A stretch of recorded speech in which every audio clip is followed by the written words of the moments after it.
Okay, the reading for this week is the selections from the Classic of Filiality or Filial Piety, known as the Xiaojing in Chinese. And this is the first in a series on Chinese culture, Chinese literature, Chinese history, and so forth. And the worksheets that we'll be using for this class were compiled and put together and distributed by Columbia University.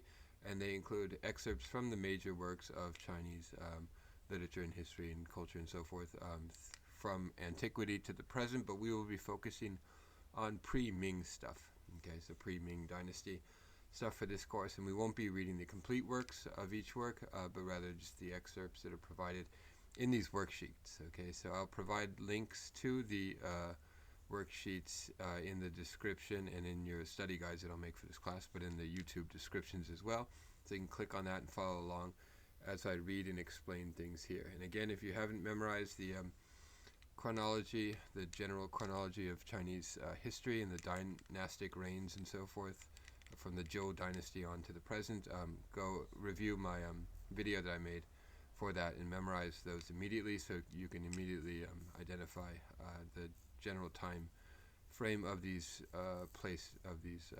era names that come up. Okay, so this is the Xiaojing, or the Classic of Filiality.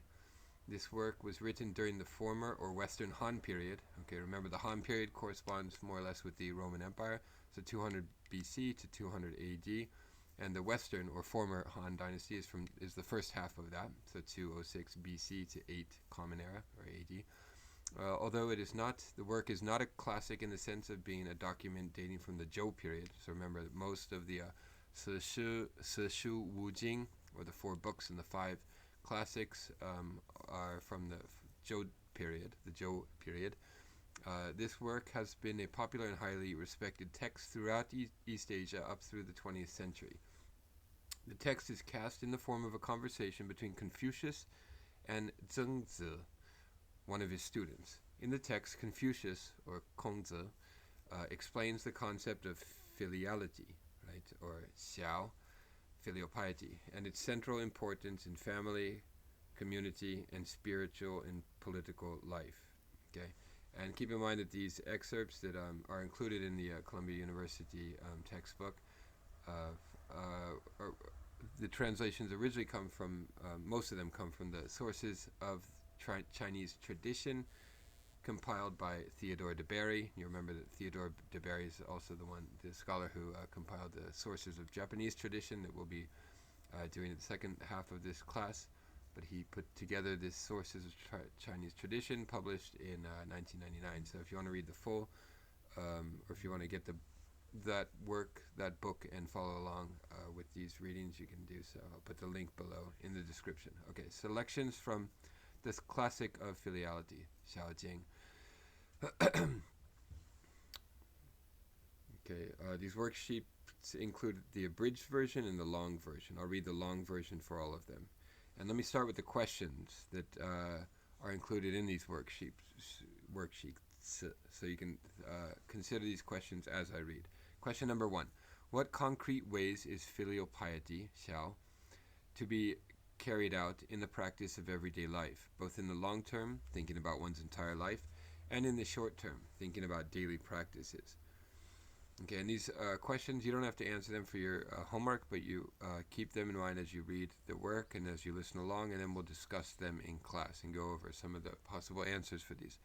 Number 2, are there similarities between the principle of filiality as described here and the expected roles of children in the family in other cultures, in other places and times? So a lot of these questions are not specifically directed at the text itself, but sort of invite you to think about these issues raised in the text in the context of sort of our own contemporary life and experiences.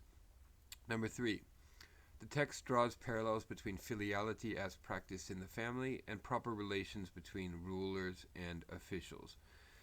Would the principles described here work in a democracy? Why or not? Why or why not? So this is a topic that a lot of people are talking about today. To what extent can the ideas of Confucius be borrowed or sort of applied to our contemporary setting and used to improve our condition right now?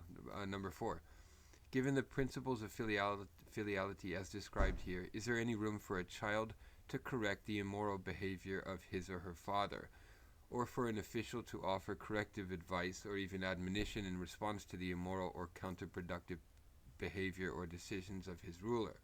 Okay, so we'll answer this question in the context of what I'm about to read now. But keep in mind that Mencius, of course, famously said that if a ruler is abusive or out of hand or not just or unrighteous, the people have a right to revolt, right?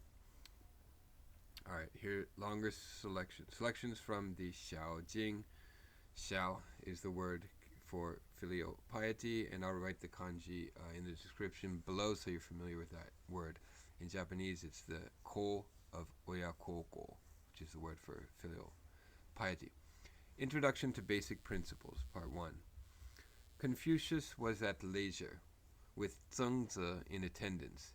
He asked Zhengzi, "Do you know by what surpassing virtue and essential way the early kings kept the world in order, the people in harmony with both with their relatives and at large, and all, both high and low, uncomplaining?"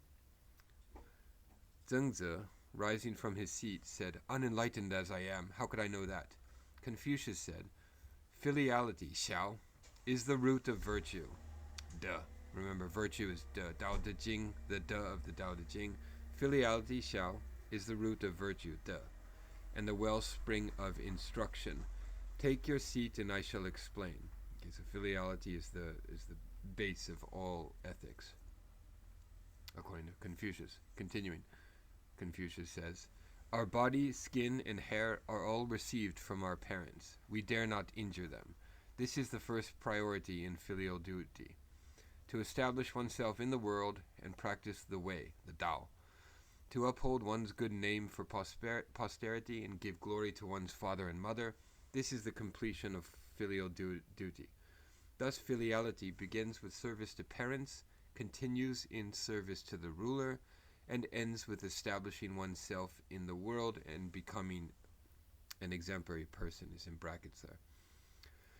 As it is said in the Daya, the classic of odes, "Forget not your forebears. Cultivate the virtue received from them." Part 2. The Son of Heaven, the Tianshi, I think. Tianzi. The Master said, "Loving one's parents, one dare not hate others. Revering one's parents, one dare not be contemptuous of them. When his love and reverence are perfected in service to parents, the ruler's moral influence is shed on all the people, and his good example shines in all directions." And then skipping 3 and 4, we go to 5 now, part 5 of this work. Scholar officials. Underline this. Scholar officials is the shi in Chinese, shi in Japanese. It's this simple kanji that's used for to denote samurai. Sometimes it's also bushi no shi. Scholar officials. Shi. We'll discuss the historical significance of the scholar official in class in detail. For now, I'm just going to read this. As one serves one's father, one serves one's mother, drawing on the same love. As one serves one's father, one serves one's prince, drawing on the same reverence. The mother draws upon one's love, the prince upon one's reverence. Therefore, if one serves one's prince with the filiality one shows to one's father, it becomes the future of fidelity or loyalty, which is Zhou, one of the cardinal virtues of Confucianism. Fidelity, loyalty, Zhou, Chu with the kokoro at the bottom. If one serves one's superiors with brotherly submission, it becomes the virtue of obedience. Obedience, I think, is Zong. Stagao is the kanji for it. Never failing in fidelity and obedience, this is how one serves superiors. Thus one may preserve one's rank and office and continue one's family sacrifices. This is the filiality of the scholar official, of the shi. Part 6, on the commoners. In keeping with heaven's seasons and earth's resources, by one's industry and frugality one supports one's father and mother. This is the filiality of the common people. From the Son of Heaven, down to the common people. If filiality is not followed from beginning to end, disaster is sure to follow.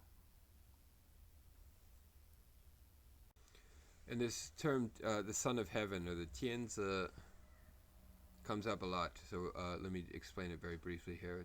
The Tianzi is the sacred imperial title of the Chinese emperor. So whenever you see Son of Heaven, it's referring to the Chinese emperor.